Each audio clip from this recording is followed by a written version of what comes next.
What's up, YouTube? It's your boy J-Bo back again with another one. Alright, in this video, X5 content, and we're going to be addressing some of the major problems that the X5 has.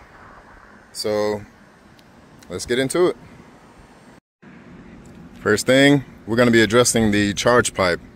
Everybody knows that once you tune the BMW, the plastic charge pipe either crumbles or cracks or blows up or, you know, just leaks.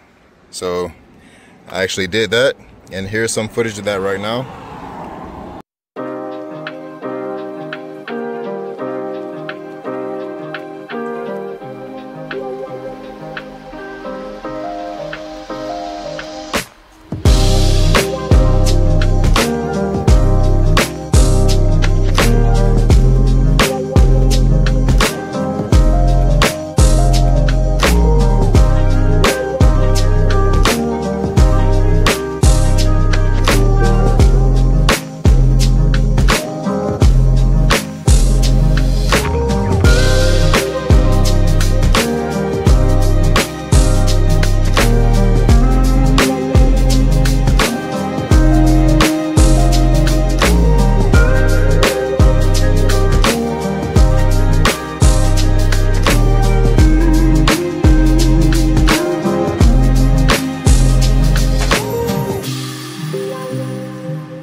Next thing, we're going to be addressing the downpipe. So of course you want to, free up some exhaust flow when you're tuning a BMW. So downpipe, and here's some footage of that.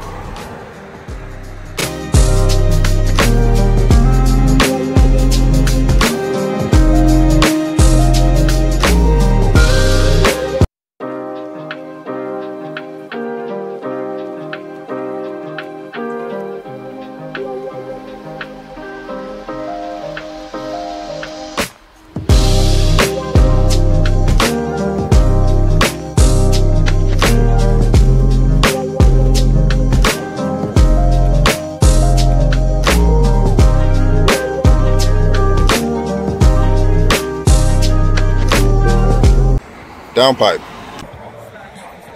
What's up, YouTube? It's your boy J-Bo back again with another video. Gonna be working on the X5 again today. That's the main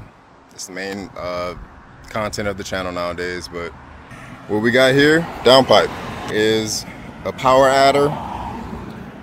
I went ahead and ceramic coated the downpipe, so that's gonna free up a couple of PSI, and I'm also gonna put it on stage 2 on the JB4.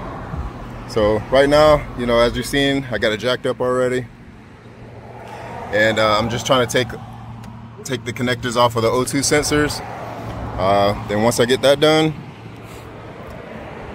I'm go to the bottom, disconnect the exhaust from the downpipe. So this is going to be a short video. It's not too much to actually take off or put back on. Pretty much just got to disconnect the exhaust and disconnect the downpipe from the turbo, and then put it all back together.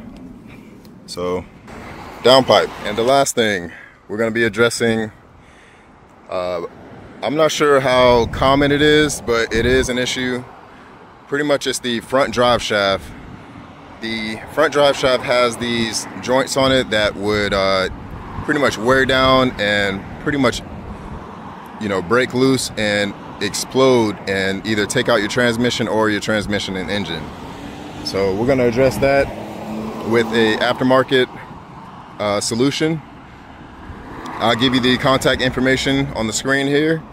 I don't believe he has a website for it yet, but I contacted him from email, and it pretty much solves the issue of pretty much the spline actually has more spline that goes into the transmission, into the transfer case, and the joints are actually serviceable.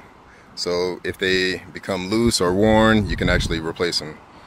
So let me show you how mine looks, and then I'll show you how the new one looks. All right, and this is the one from the aftermarket one that I have here, full torque drive shafts. So these are the serviceable joints. I want to say Heim joints, but I'm not too sure what these joints are called. And then here's the spline. So as you've seen, the stock one has like this much. This one gives you full contact, and it's just gonna give it a better contact. So it slides all the way in, and it's not gonna stop right here. So it's better contact, serviceable joints, and it's gonna fix the issue of not, you know, pretty much not failing on you. I know the aftermarket ones that you can buy that's OEM style are cheap as in probably a couple $100. This was a little bit more than that, but it's gonna give you that peace of mind, just like every other type of aftermarket solution that BMW has pretty much caused us with an issue. All right, here's mine. It's actually kind of rusty. It looks like the AC drain is dripping right onto it, and it's causing it to rust a little bit. I don't know if that is probably one of the issues on why it fails, but has a little play on it.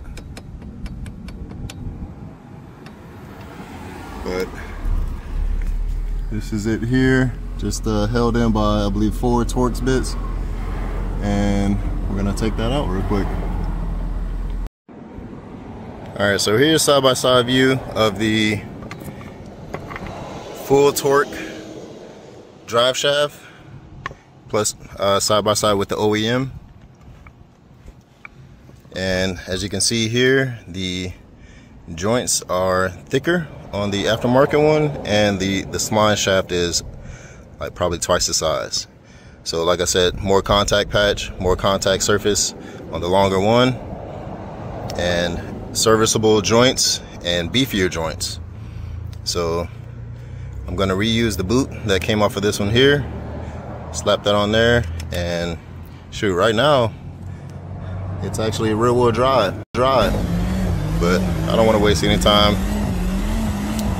trying to have a little fun with rear wheel drive, but I'll go ahead and slap this in and make it all wheel drive again, and pretty much give me that peace of mind that this boy isn't gonna explode on me. As you've seen, it was a little bit shaky, like it had a little play in it, but I'll install this one and see if it has the same type of play or if it's a little bit tighter. All right, one thing to note, we are in there, but to get it in, you need to shave down this little I guess stub to get it in, and so it can have clearance, so it can spin freely. Because as we know that these joints are a little bit beefier, so they protrude out a little bit more. So you got to give it some room to rotate.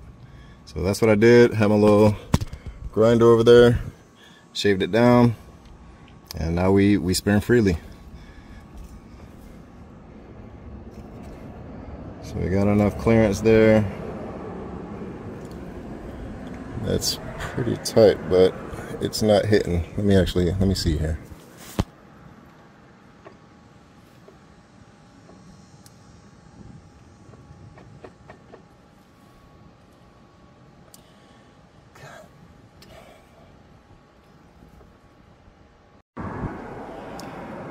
All right, so now we're good. So I went ahead and shaved down the corners because the clearance was pretty tight, even though I did shave it down.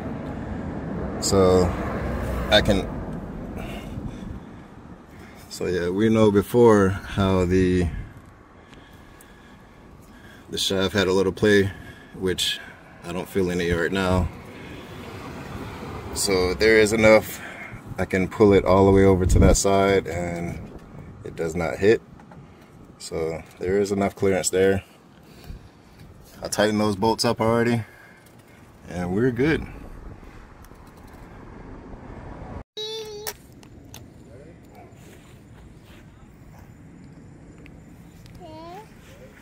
Yeah. Go.